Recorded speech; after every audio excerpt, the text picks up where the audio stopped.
Guys കസിത rice തന്നെ ആദ്യം എടുക്കാൻ നമുക്ക് പറയുന്നത്. എങ്ങനെയുണ്ട്? നല്ലുണ്ട്. അല്ലേ? ചൂട് കപ്പ നോക്കട്ടെ.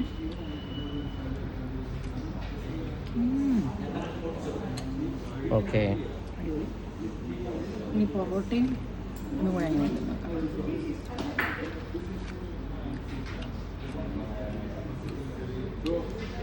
നല്ലുണ്ട് ഗൈസ്. മൊത്തത്തിൽ എങ്ങനെയുണ്ട്? ഒരു മധുര ഫ്ലേവർ ഉണ്ട് ഇതിന് മൊത്തത്തിൽ കറിക്ക്. എനിക്കൊന്നത് ഞണ്ടും ഇതെല്ലാം കൂടെ വരുന്നതുകൊണ്ടായിരിക്കും ചിലപ്പോൾ. മൊത്തത്തിൽ ഐ ലൈക്ക് ഇറ്റ്. ഈ റൈസ് എസ്പെഷ്യലി നെയ്ച്ചോറിൻ്റെ റൈസാണ്, നല്ലുണ്ട്. അപ്പോൾ എല്ലാവരും കാസർഗോഡ് വരുമ്പോൾ നമ്മുടെ പ്ലംസിൽ എന്തായിരുന്നു സീ ഫുഡ് ബക്കറ്റ് ഉണ്ട്, കഴിച്ചു നോക്കാം. നല്ല ഫുഡാണ്.